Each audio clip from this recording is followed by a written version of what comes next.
जय गायत्री माता, जय गुरुदेव। आगे गुरुदेव जी अपनी पुस्तक में लिखते हैं कि लेसियंस नाम की एक अमेरिका की चींटी एक अन्य छोटे कीड़ों को पालती है और उन्हें अनाज तथा पौधों की जड़ों के पास ले जाकर छोड़ देती है, जहां वे रस को चूस लेते हैं।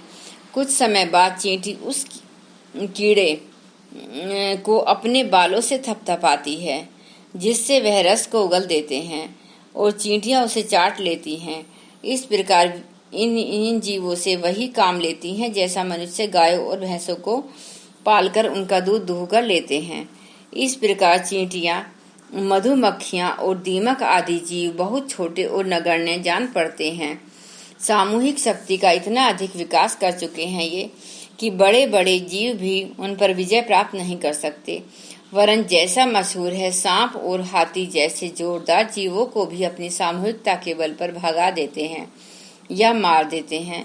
वे सदा अपने सामुदायिक नियमों की पूरी तरह पालन करते हैं और फलस्वरूप किसी को भूखा नंगा नहीं रहना पड़ता। यदि मनुष्य इन जीवों से इस विषय में प्रेरणा ले सका होता तो आज उसकी बहुत सी समस्याएं हल हो गई होती। चींटियों का जीवन व्यापार। सुप्रसिद्ध जीव शास्त्री बेल्ट एक बार चींटियों के सामाजिक जीवन का अध्ययन कर रहे थे। एकाएक उनके मस्तिष्क में एक कौतूहल जागृत हुआ। यदि इन चींटियों को मकान छोड़ने को विवश किया जाए तब ये क्या करेंगी? बेटस चींटियों की बुद्धि की गहराई और उसकी सूक्ष्मता की माप करना चाहते थे। ऐसे चींटियों के एक बिल के पास ऐसा वातावरण उपस्थित किया कि जिससे चींटियां आतंकित हो पास की जमीन थपथपाना, पानी छिड़कना, विचित्र शोर करना। चींटियों ने उसी तरह परिस्थिति को गंभीर माना जिस तरह अतिवृष्टि, अनावृष्टि, तूफान, समुद्री उफान जैसे प्राकृतिक कौतुक मनुष्य को डराने, धमकाने और ठिकाने लाने के लिए बड़ी शक्तियां करती हैं और मनुष्य उनसे डर जाता है। जिस स्थान पर बिल था, आधा फुट पास ही वहां एक छोटी सी ढाल थी। सर्वेयर चींटियां चटपट बाहर निकली और उसे क्षेत्र से घूमकर तय किया कि ढलाने के नीचे एक स्थान सुरक्षित है। उनके लौटकर भीतर बिल में जाते ही मजदूरगण सामान लेकर भीतर से निकलने लगे। बाहर आकर चींटियों ने दो दल बनाए। एक दल अपनी महारानी को लेकर नीचे उतर गया और खोजे हुए नए स्थान पर पहुंचा। बिल के बाहर पंक्तिबद्ध खड़ा हो गया, मानो वे सब किसी विशेष काम की तैयारी करने वाले हों। सामान ज्यादा हो और दूरी की यात्रा हो तो मनुष्य बैलगाड़ी, रेल, मोटर और हवाई जहाज का सहारा लेते हैं। माना कि चींटियों के पास इस तरह के वाहन नहीं हो। यह भी संभव है कि वे आदिम युग के पुरुषों की तरह समझदार हों, यांत्रिक जीवन की अपेक्षा प्राकृतिक जीवन बेहतर मानती हों, अतः उन्होंने वाहन न रचे हों। पर इस बात से इनकार नहीं किया जा सकता कि उसमें परिस्थितियों के विश्लेषण और तदानुरूप क्रिया की क्षमता होती है। चींटियों का जो दूसरा दल ऊपर था, उसमें और बोझ से बचने के लिए ऊपर से सामान लुढ़काना आरंभ किया। नीचे वाली चींटियां उसे संभालती जा रही थीं और बिल के अंदर पहुंचा रही थीं। ऐसा लगता था जैसे बाढ़ग्रस्त क्षेत्र में हेलीकॉप्टर से अन्न के बोरे गिराए जा रहे हों। यह घटना यह बताती है कि बौद्धिक दृष्टि से नन्ही सी चींटी मनुष्य से कम नहीं। कन्हे कन्हे जीवों से सूक्ष्म ज्ञान की यह क्षमता जहाँ से यह बताती है कि आत्म तत्व, वह चाहे कितना ही लघु और चाहे कितना ही विराट क्यों न हो, आत्मिक गुणों की दृष्टि से एक ही है।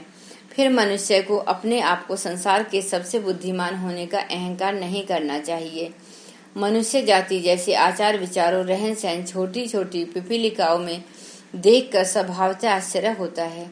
जीव जंतुओं की ही मेनोटेरा शाखा में, जिसमें बर, ततैया और मक्खियां भी पाई जाती हैं, चींटी सबसे ज्यादा समझदार है। संगठन, सूझबूझ, विचार शक्ति और अंत प्रेरणा के साथ साथ कर्तव्य पालन की मर्यादा, परस्पर हित अहित का ध्यान जितना यह चींटियां रखती हैं, उतना ही मनुष्य भी रखता होता तो वह दुनिया का सबसे अधिक सुखी प्राणी होता। माना कि चींटियों को भगवान ने वाक नहीं दिया, तथापि उनके सिर में पाए जाने वाले ज्ञान तंतु इतने सजग होते हैं कि एक दूसरे के सिर का स्पर्श करते ही उसके विचार वे आसानी से ग्रहण कर लेती हैं। परावाणी का ज्ञान भारतीयों ने संभवतः चींटियों से ही प्राप्त किया और ऐसी योग साधनाएं विकसित कर डाली जो मस्तिष्क के ज्ञान तंतुओं को इतना सजग कर देती हैं कि किसी के मन की अंतःकरण की भाव लहरियों को आकाश के माध्यम से ही पकड़ा जा सके, भले ही कोई मुंह से कुछ बताए या नहीं। यह तो है स्वार्थ और अहंकारवश यह चींटियां भी लूट मार करती हैं, पड़ोसी चींटियों की कॉलोनियों पर आक्रमण करके सामान छीन ले जाती हैं, पर उसमें भी उसका अनुशासन और नैतिकता मनुष्यों से बढ़कर होती है। जीव शास्त्री डगलस ने अफ्रीका के जंगलों में हुए चींटियों के युद्ध का बड़ा रोचक वर्णन किया और लिखा है कि महायुद्ध जैसा यह हमला चींटियों के 2 दलों में 17 दिन तक चला। प्रतिदिन प्रातःकाल से आक्रमण प्रारंभ होता है, सायंकाल को जाकर युद्ध विराम होता है। जिस तरह मनुष्यों के युद्ध में संचार, निर्माण, सप्लाई, एमुनिशन आदि अलग अलग विभाग काम करते हैं, उसी प्रकार चींटियों के दोनों दलों में रसद पहुंचाने वाले अलग, निर्माण कार्य वाले अलग, संदेश ले जाने वाले अलग विभाग काम कर रहे हैं। लड़ने वाली चींटियां सेंगी वन कहलाती हैं और रात में उनका जासूसी विभाग भी सक्रिय रहता है। अनेक दुश्मन चींटियां बंदी बनाई जाती हैं और उनके साथ ठीक कैदियों जैसा व्यवहार होता है। लूट में एक दूसरे का माल मिलता वह जमा किया जाता है। जब तक एक दल की चींटियां उनकी रानी मार नहीं डाली गई, तब तक युद्ध अविराम चलता रहा और फिर जीते पक्ष की चींटियों का विजयोल्लास उल्लास देखते ही बनता था। खूब शराब पी गई, दुम हिला हिला कर चींटियां नाची कूदी। यह उत्सव कई दिन तक चलता रहा। विजित चींटियां जो बची दास बनाकर रखी गईं और उन्हें मजदूरी का काम सौंपा गया। ऊपर शराब शब्द का प्रयोग किया गया है। यों ही व्यर्थ में नहीं, मनुष्य जाति अपने मद्यपान बुराई को संभव है यों समझ न पाती हूँ।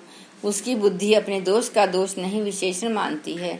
संभवतः इसलिए आज शराब सभ्यता का प्रतीक माने जाने लगी है, किंतु उससे होने वाली बीमारियां, जातीय समर्थता का विनाश, आर्थिक अपव्यय, बौद्धिक क्षमता का नाश और फिर वंशानुगत कुसंस्कारों की जड़ें आदि ऐसी भयंकर हानियां हैं जिन पर लोग गौर नहीं करते। चींटियां भी कई बार ऐसी बेवकूफ़ी करती हैं। उनका मूल्य कितना भयंकर चुकाना पड़ता है यह कभी मनुष्य को पता चले तो एक बार तो वह शराब भी पीने से डरे बिना नहीं रहे।